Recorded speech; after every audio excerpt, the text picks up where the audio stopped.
school this year than was predicted. This has caused a number of headaches for principals in the area who now have to juggle staff and resources. One of the main problems is that many of these surprise return students have a low academic record and have decided to continue in Year 11 because they haven't been able to find jobs. Mr Greg Patterson, who is the Transition Education Consultant for the Hunter region, says there needs to be more appropriate education for these students. We don't necessarily have to teach all our kids to the high school certificate standard. There are other types of curriculum we can develop and make the students more suitable for employment. The use of transition education is a curriculum-based decision, so it's up to each individual school whether it implements the scheme or not. The scheme includes community work, job experience and tours through prospective workplaces. And although it is endorsed by employers and educators alike, it is a very costly program. The Transitional Education Program is funded by the federal government. Therefore, schools who put in for the program have to wait 12 months before they can get their money. The number of children who came back to Year 11 in 1983 is 20% up on the predicted figures. So the kids who did come back to school and perhaps don't have their sights set on the HSC have to make do with academic subjects.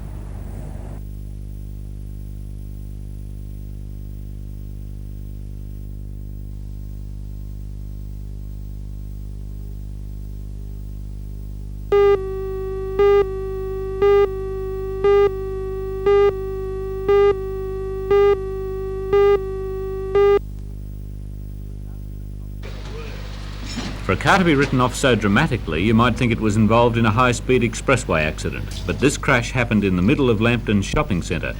One car apparently went through a stop sign and was slammed midships by the other.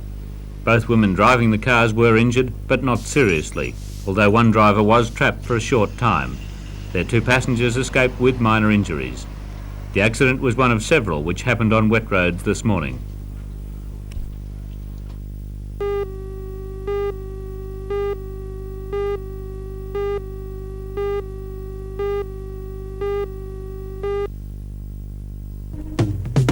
Festivities have begun this week with the presentation of twice daily fashion parades spotlighting the clothing of autumn and winter.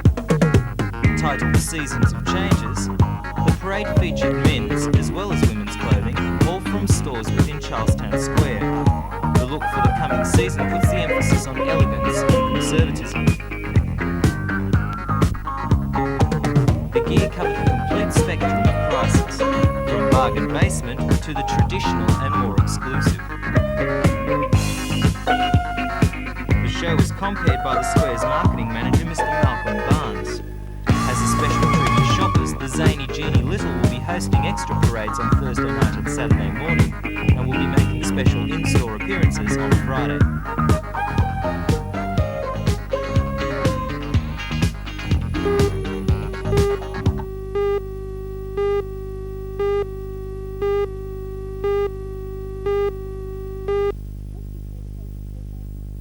Roxy Theatre patrons will find much to enjoy in the Newcastle Dramatic Art Club production of the farce See How They Run.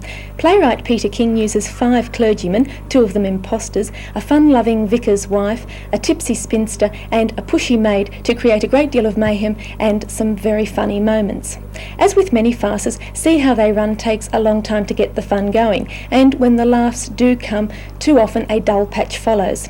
Last night some of the dullness was due to the cast relaxing just too much after a peak of hilarity, but the playwright must take some of the blame. Still, despite the variable quality of the play and some of the acting, the successful moments in this production overcome the unsuccessful ones. Anne Jenkin as the maid was perhaps too broadly comic at times, but she shoulders a lot of the play's funny business, and she does it with ease, pushing people in and out of cupboards as if it were an everyday occurrence. Anne Frost as the vicar's wife was vivacious and assured, but she needs a lighter touch for this type of play. Most impressive was John Crosby playing a soldier impersonating a clergyman.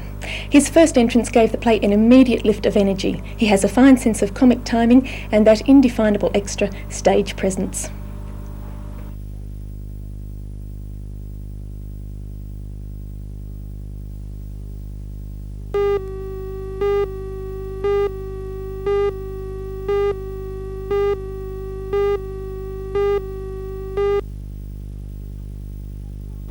In the north, $158,000 was raised to help the bushfire victims. So far, $50,000 has been sent to South Australia and $50,000 to Victoria. The rest of the money will be distributed once the final donations have come in. The Lord Mayor of Newcastle, Alderman Joy Cummings, has received a letter of thanks from the South Australian Premier, Mr John Bannon.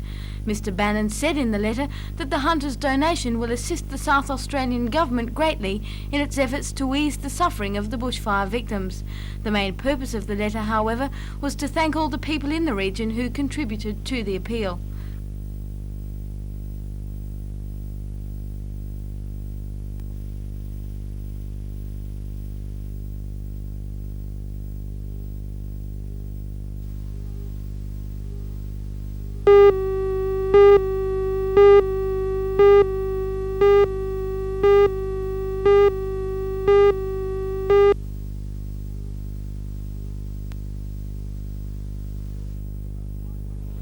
The collection of about 500 pieces is representative of the variety of excellent works being produced by potters in Australia. Most of the objects are beautiful but also functional. These works were selected by a panel of experts in the field with the aim of establishing a standard of guidelines in an increasingly popular craft. Lake Macquarie Gallery is the final stop of a 2-year national tour. The collection has been purchased now for the new West Australian Art Gallery, where it will be permanently housed. Well-known potter Jeanette Mansfield is responsible for bringing the works together and last night opened the exhibition, which will show the works at the gallery until the 24th of April.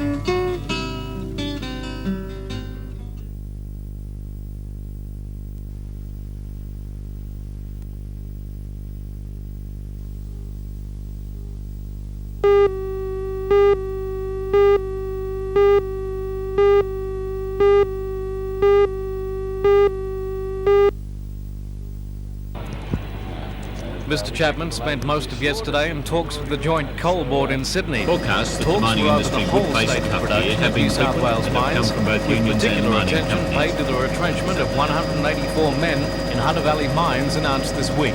We caught up with Mr Chapman shortly after he returned last night.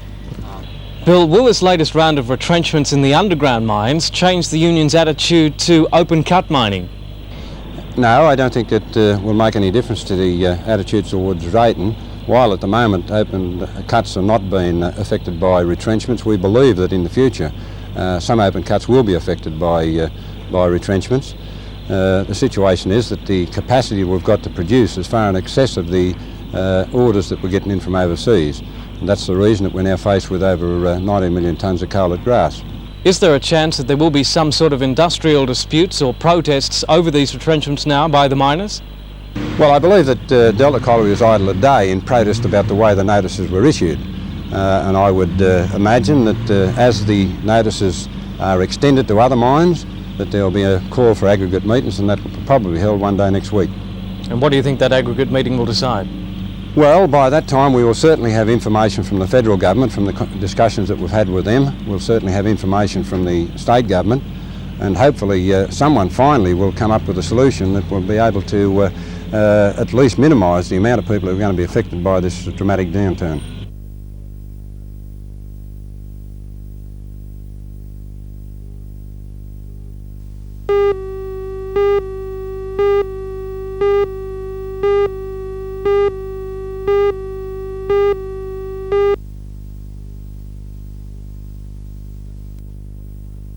The ferries will be 25 metres in length with a catamaran aluminium hull. They'll carry 250 passengers across the upper Sydney Harbour areas. The total contract for the ferries would be worth substantially more than the Manly Ferry tender. The successful tender for both the next Manly Ferry and the 5 new ferries is expected to be announced at the same time in the next month. Both contracts are very important to the Newcastle shipbuilding industry, struggling to find work in a She has a depressed top market. speed of 17 Meanwhile, knots the dockyard and is built expected Manly to Ferry great. Freshwater is expected back on Sydney Harbour today after double being ended- plagued with a series of mechanical She has a- faults. A spokesman for the Urban Transit Authority says the Merchant Services Guild has now agreed to operate the ferry again after being assured the problems do not stem from a design failure. Workers from the State Dockyard and representatives of the Dutch computer firm Honeywell have been working on the electrical and mechanical problems which have caused the ferry to stop now on 7 separate incidents. the most dramatic when the fresh water went aground at Manly Pier. Meanwhile, the Queenscliff is the second Sydney ferry being built by the yard after the same design. It's expected to undergo sea trials in May and be delivered in early June. The dockyard has been assured by the Urban Transit Authority that it recognises the teething problems faced by any new design and says this will not jeopardise the dockyard's chances of winning the third ferry contract.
Completed 18 months ago at a cost of around $7 million, is owned by the BHP Superannuation Fund, but its lease has now been acquired by the Southern Pacific Hotel Corporation, an Australian company which operates hotels and motels across Australia and in several Pacific countries. Newcastle, Southern Pacific already has the Telford Travel Lodge, but now it'll spend over $500,000 upgrading the Vacation Inn to an international standard. This will involve adding more staff, already increased from 52 to 63, and a revamp of fittings and decor throughout the hotel, from the restaurant to the 134 rooms. When the upgrading is complete, the hotel will be relaunched as the Newcastle Park Royal.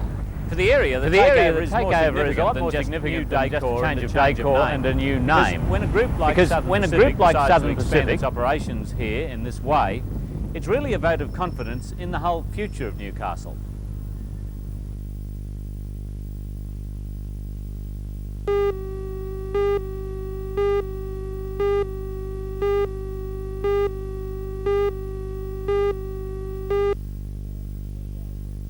Yes, West Adelaide would be definitely the team to beat, Lee.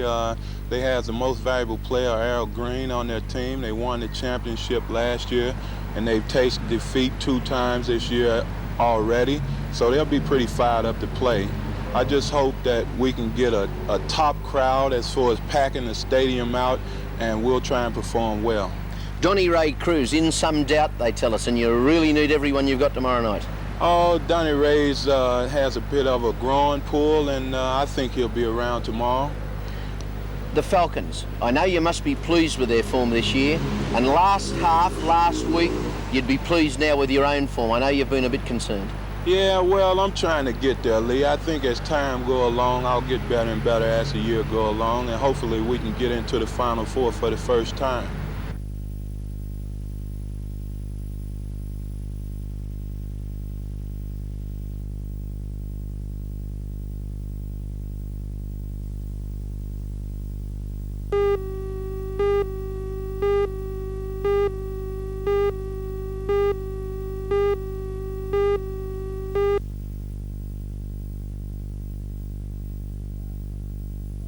We originally applied to the Dressage Association to host the championships, and with the aim to promote dressage in the area and give local people a chance to see dressage performed at state level, and we've got quite a few Australian champions competing, and I'm sure anyone who wants to come out to see will benefit by seeing dressage at this level.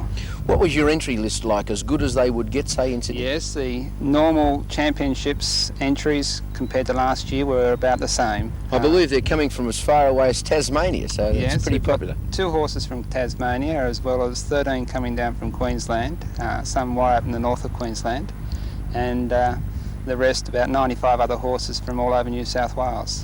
What about the local people? Do we have someone locally that's a real show to take out the state title? Yes, we've got a couple of competitors who should perform very well. Firstly, Heath Ryan on his horse Grey Gull. He went very well at our own championships last year and was the champion preliminary and novice horse. And last week he performed very well, taking out the one-day event state championships down at Hawkesbury.